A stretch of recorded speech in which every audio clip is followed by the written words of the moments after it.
تو 2 دن بہار دکھلاتے ہیں. ایک شاعر کہتا ہے پھول تو 2 دن بہار دکھلاتے ہیں، افسوس ہے ان گونچوں پر جو بنا کھلے ہی مرجھا گئے. تو یہ امام حسین کا خاندان ہے جنہوں نے کٹا دیا، لٹا دیا، مٹا دیا سب کچھ، لیکن اسلام کو جانے نہیں دیا، نانا کی شریعت کو جانے نہیں دیا.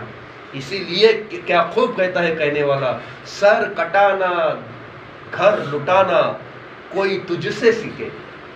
سر کٹانا گھر لٹانا کوئی تجھ سے سیکھے، دونوں عالم ہے فدا تم پہ اے اہل بیت. امام عالی مقام نے کتنا بڑا صبر کیا کہ شاعر کہتا ہے آگ کے بستر پر سویا وہ حسین، آگ کے بستر پر سویا وہ حسین، جس نے اپنے خون سے اسلام کو دھویا وہ حسین. جو جوان بیٹے کی میت پر نہ رویا وہ حسین، جو جوان بیٹی کی میت پر نہ رویا وہ حسین، جس نے سب کچھ کھو کے پھر بھی کچھ نہ کھویا وہ حسین. اسلام کے خاطر تھی جس کی زندگانی وہ حسین، اسلام کے خاطر تھی جس کی زندگانی وہ حسین، ہنس ہنس کے پی لیا جس نے جام شہادت وہ حسین.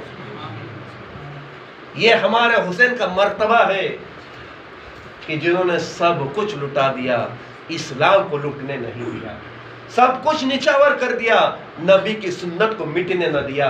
اسی لیے شاعر کہتا ہے مٹ گئے مٹ جاتے ہیں، مٹ جائیں گے مٹانے والے تیرے.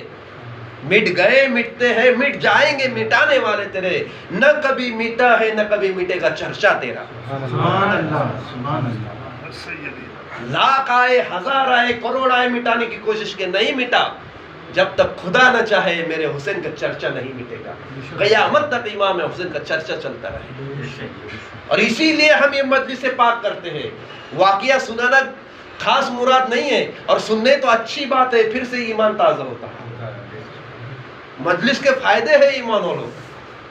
سب سے بڑا فائدہ تو یہ ہے، میں آپ کو بتاؤں کہ اللہ کے پیارے حبیب صلی اللہ علیہ وسلم کی حدیث ہے عند ذکر الصالحین تنزل الرحمہ، کہ جہاں پر اللہ کے صالحین بندوں کا ذکر ہوتا ہے اللہ وہاں پر رحمتیں نازل کرتا ہے.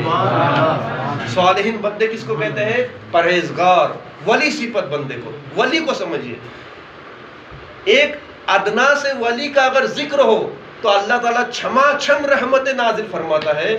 تو یہ ولی کیا، صحابی کے بھی جو سردار ہو ان کا ذکر ہوگا تو اللہ کتنی رحمت نازل فرمائے گا؟ بے شمار. بلکہ یوں کہیے کہ رحمتوں کی بارش فرمائے گا، اور مسڑ دھار رحمتوں کی بارش فرمائے گا. اب ہم یہاں پر حاضر ہیں، ہمارا عقیدہ ہے کہ اللہ کی رحمتیں برستی ہے. اب یہاں پر جتنے بھی حاضر ہیں سب کو حصہ ملا کہ نہیں؟ تھوڑا زیادہ کچھ نہ کچھ ملا. تو پہلا فائدہ یہ ہے مجلس کرنے کا. دوسرا فائدہ، یہاں پر گانے باجے نہیں ہوتے، سٹوری فلموں کی نہیں سنائی جاتی، آلتو فالتو جوک نہیں ہوتے. یہاں پر کیا ہوتا ہے؟ اللہ کا، رسول کا، اہل بیت کا ذکر ہوتا ہے.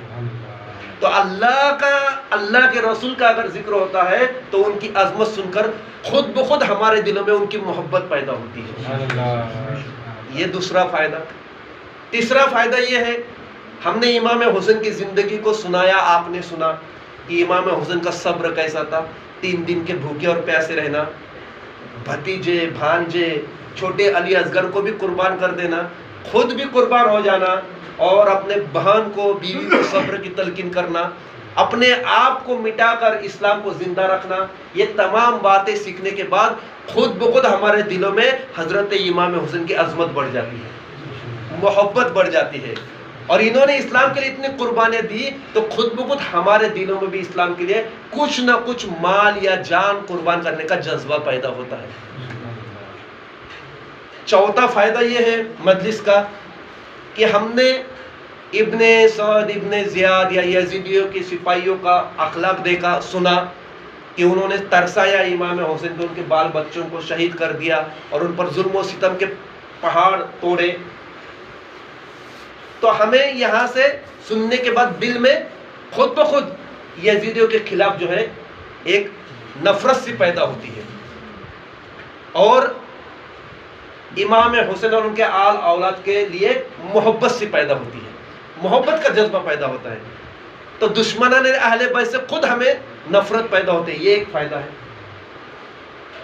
اگلا فائدہ یہ ہے کہ 1-1.5 گھنٹہ ہم یہاں پر بیٹھے، 1-1.5 گھنٹہ ہم گناہوں سے بچے رہیں، غیبت سے بچے رہیں، یہ موبائل میں آلتو فالتو دیکھنے سے بچے رہیں، اللہ رسول کا ذکر سنتے رہیں۔ 1.5 گھنٹے میں اگر ہم گناہوں سے بچے تو یہ 1.5 گھنٹے میں جو رحمتیں ملی وہ ہم کو ہی ملی، جو ثواب ملا وہ ہم سب کو ہی ملا۔ یہ ایک فائدہ ہے۔